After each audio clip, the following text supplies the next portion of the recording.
Something tells me that most, if not all of us, have been to a gathering of some sort. Maybe call it a conference or an event like this, or perhaps even a class. And the message there was to unify us through our commonalities. Do you know what I'm talking about? Anyone? Or if you hadn't been to this place in person, perhaps you've read about it, saw it on TV, watched it online, scrolled through it. And the message usually sounds something like this. Man, if only we knew how much we have in common. Let's focus on our commonalities, shall we? Despite our differences, we agree on so many things, don't we? Can't we just put our differences aside and celebrate our common grounds? And we're so much alike than not. Sound familiar? Ring a few bells? What if I were to ask, how have these statements worked in these settings that you've been in? Maybe they charged you with some new energy, hope, purpose. How about outside of these settings and later on? Did you find yourself reverting back to the routine? I'm here to tell you that this is the easy way out of these often controversial conversations. I'd like to propose to you a better approach.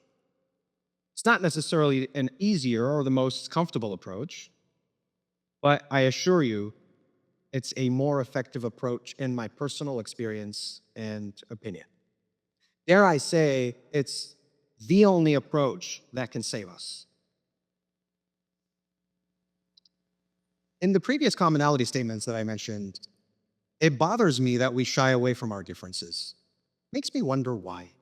Do you ever wonder why? One likely culprit is probably fear of the unknown. I mean, let's face it, after all, we're creatures of habit. So when confronting something different, it might throw us off a bit. Fair enough.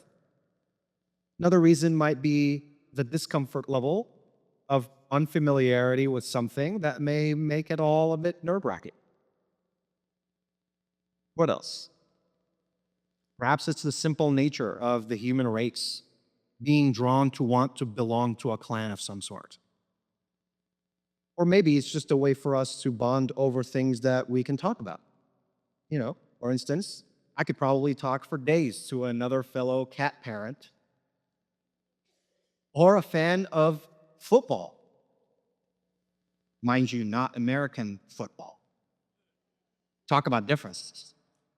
But anyways, the reason as to why we may shy away from differences might be any, all, or none of the above, and then some. Bottom line is that we are not very proficient about bonding over our commonalities because our differences continue to drive us apart.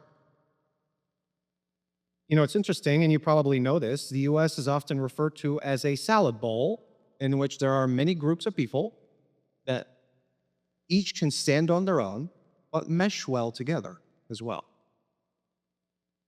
Whereas I think we operate much more like a melting pot, where we want to assimilate and integrate all groups into one.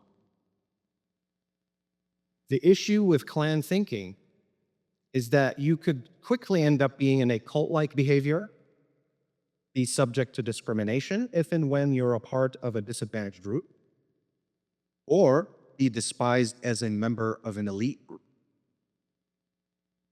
What's worse at times is that the US is often branded to outsiders as the country that was built on the idea that we can be independent of others, free to be ourselves, and are encouraged to exercise our individualistic identities. Or at least that's how it was perceived by me while I was growing up outside it. Though if that were the case, I feel like everyone and every productive idea would be truly welcome today within our societies, and perhaps the only cause of death might be accidental or natural. But that's not where we are, is it? I think the main challenge we are faced with when confronting differences, regardless of what protected status we might be talking about, is the fact that we view differences inherently as abnormal or incorrect. I think we all come with a certain ancestral background, with or without a certain upbringing trait, whether it's the nature or the nurture side of our journey.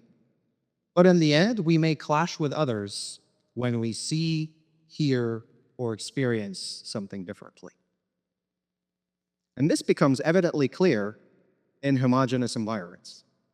Take me as an example. I grew up in a predominantly Muslim country. So while there are other beliefs and practices, they are not the norm. Similarly, but in a different category, I now live in a community where the predominant ethnic group is white. And while I may not look the part, I am white, at least on paper. You might go, wait, did he just say that? Trust me, the next couple of minutes you have as a break, look up the definition of white or Caucasian. Yet I am seldom treated as such. So in the meantime, the rest of the non-white groups that live here may appear or seem or even feel exotic to the majority. Or they're simply assumed to be token representations on behalf of an entire culture.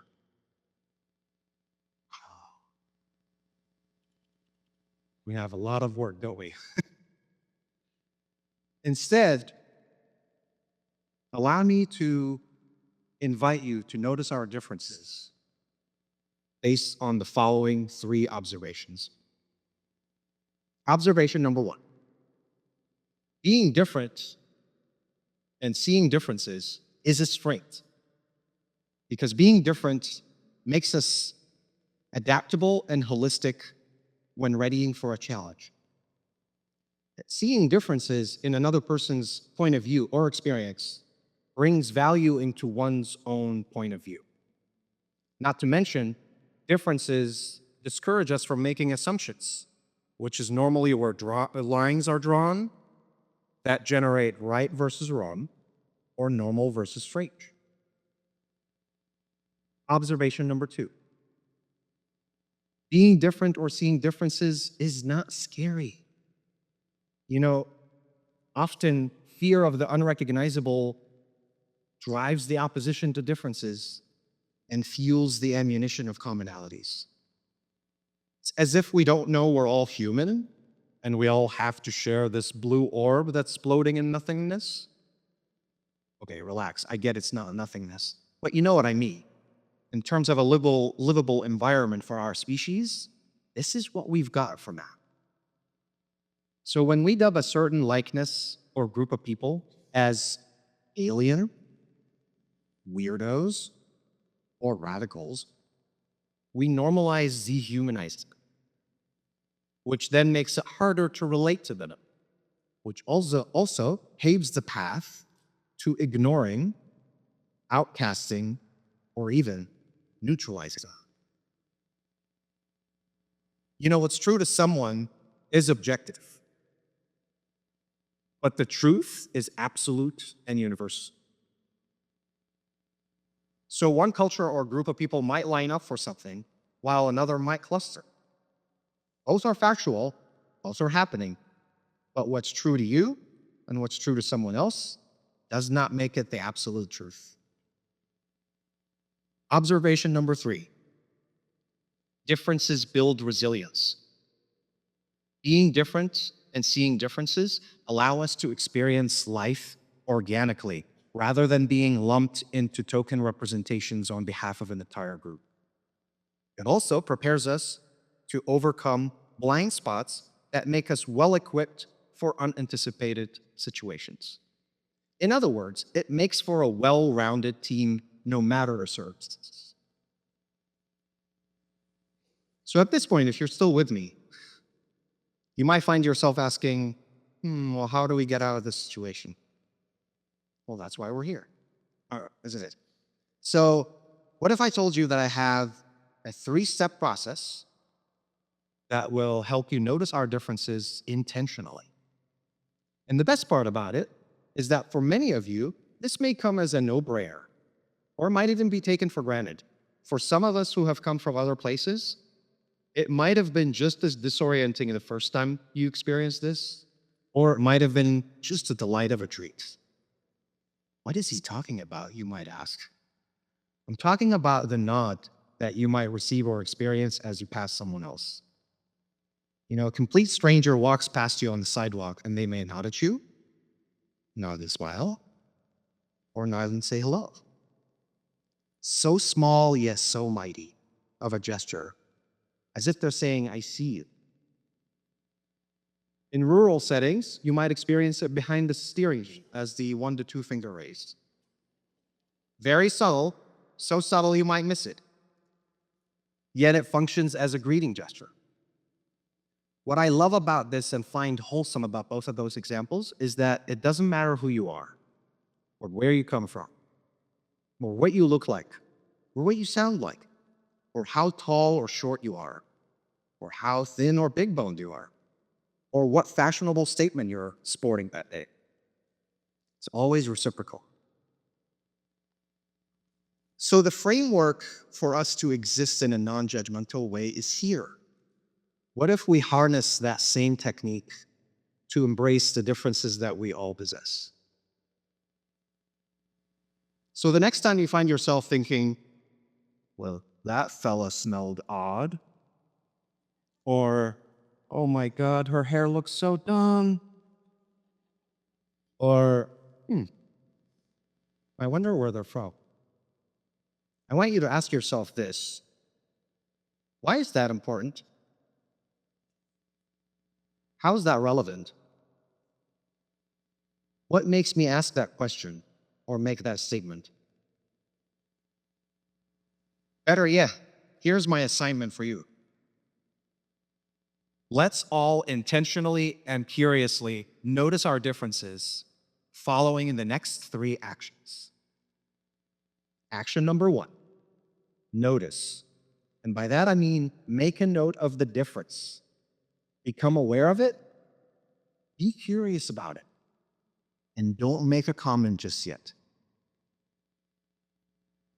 Action number 2, observe. Study and pay attention to the uniqueness in someone else. Offer your own uniqueness if appropriate. And maybe even ask a question when suitable. But remove judgment from your tone and words. And action number 3, differentiate. Choose your words wisely and carefully. Choose to enrich and be enriched. And take the time to think it through that what you're about to contribute with applies to you as a receiver as well. Together, these 3 actions, notice, observe, and differentiate, spell out the acronym N.O.D to make it consistent with the N.O.D action.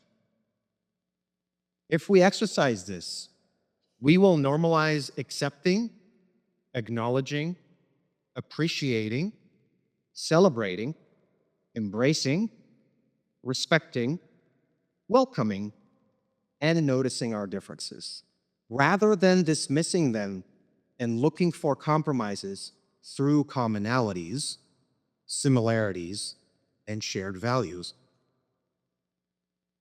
I strongly believe that we won't ever advance, evolve, or progress as a species until we fully accept who we are. Noticing our differences through the N.O.D exercise is the only commonality that unites us. So as we leave this space today, and as we go back to our lives, and with all the learning that you've absorbed today,